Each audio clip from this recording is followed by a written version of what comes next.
Hello மக்களே, நாம் இன்றைக்கி என்ன பார்க்க போகிறோன்னா சூப்பர் சாஃப்டான பணியாரமும் அண்ட் அதுக்கு செம்ம பேரான கார சட்னி ரெசிபிக்கு போகலாமா? ஃபர்ஸ்ட் கார சட்னிக்கு 3 தக்காளி, 4-5 வரமிளகா, 6-7 பல்லு பூண்டு, கொஞ்சமாக புளி, ஒரு 5-6 சின்ன வெங்காயம், அவ்வளோதான்.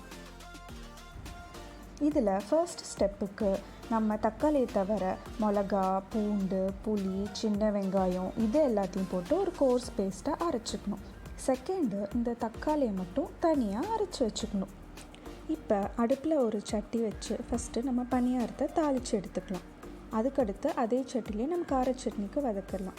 பணியாரத்துக்கு ஃபஸ்ட்டு கொஞ்சோண்டு நல்லெண்ணெய் ஊற்றி கடுகு வெடிக்க விட்டு அடுத்து கொஞ்சோண்டு உளுத்தம் பருப்பும் 1 ஸ்பூன் கடலைப்பருப்பும் போட்டுக்கலாம்.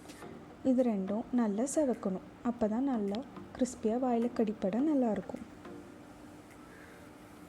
நம்ம போட்ட பருப்பெல்லாம் நல்லா ப்ரௌன் ஆயிடுச்சுன்னா அதுக்கப்புறம் ஒரு பெரிய வெங்காயம், 2 பச்சை மிளகாய், 4-5 கருவேப்பிலை இது எல்லாத்தையும் நல்லா பொடியாக நறுக்கி இதில் சேர்த்துக்கோங்க.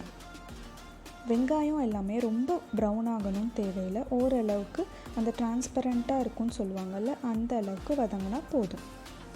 மீதி நம்ம பணியாரம் வேக வைக்கிறப்ப அதிலே எல்லாமே நல்லா வெந்துடும். இப்போ இந்த வெங்காயத்துக்கு தேவையான அளவுக்கு கொஞ்சோண்டு உப்பு சேர்த்துக்கோங்க. அப்போ தான் அந்த வெங்காயம் வாயில் கடிப்படுறப்ப நல்லாயிருக்கும். இப்போ அதை ஆஃப் பண்ணிவிட்டு நம்ம எடுத்து வச்சுருக்க பணியார மாவில் இதை சேர்த்துக்கோங்க.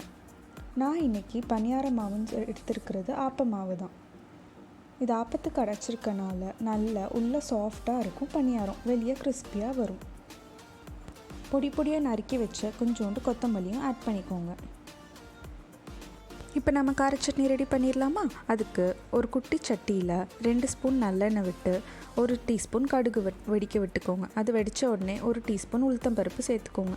உளுத்தம்பருப்பு நல்லா செவந்த உடனே ஒரு 4-5 கருவேப்பிலை சேர்த்துக்கோங்க. நெக்ஸ்ட்டு நம்ம ஃபஸ்ட்டு அரைச்சி வச்சுருந்தாலும் ஒரு சின்ன வெங்காயம், வரமிளகா, பூண்டு அதெல்லாம் போட்டு ஒரு கோர்ஸ் பேஸ்ட் அதை ஃபஸ்ட்டு ஆட் பண்ணி விட்டுக்கோங்க. அதை ஆட் பண்ணி கொஞ்சம் நல்லா மிக்ஸ் பண்ண உடனே நெக்ஸ்ட்டு நம்ம தனியாக அரைச்சி வச்சுருந்தோம்ல தக்காளி பேஸ்ட் அதையும் ஆட் பண்ணிக்கோங்க. நாம் இது ரெண்டுத்தையும் தனித்தனியாக அரைச்சி சேர்க்குறதுனால நம்ம அந்த சின்ன வெங்காயத்தோட ரா டேஸ்ட்டை ஓரளவுக்கு அவாய்ட் பண்ண முடியும். இப்போ இது ரெண்டுத்தையும் மிக்ஸ் பண்ணி வச்சு ஒரு 10-15 நிமிஷம் சிம்மில் வச்சு நல்லா கொதிக்க விட்டுருங்க. அப்போ அதோட பச்சை வாசனைலாம் உங்களுக்கு கம்ப்ளீட்டாக போயிடும்.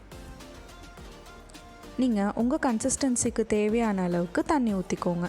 இதுக்கு தேவையான உப்பும் ஆட் பண்ணிக்கோங்க. இது ஒரு சைட் கொதிச்சிட்ருக்கப்பே நாம் இன்னொரு சைடில் பணியாரம் ஊற்ற ஆரம்பிச்சிடலாம்.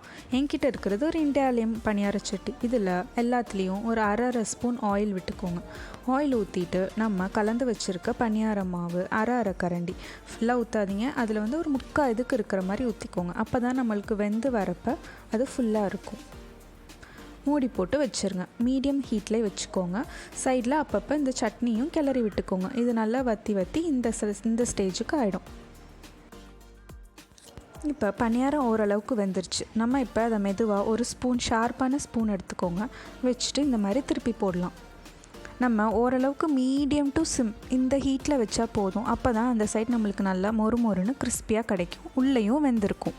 நம்ம கூட்டி வச்சுட்டா ஒரு சைட் ஃபுல்லாக கருகிரும், உள்ளே மாவாக இருக்குங்க. இந்த மாதிரி நீங்கள் எடுத்து இன்னொரு சைடும் நல்லா வேக வச்சுருங்க.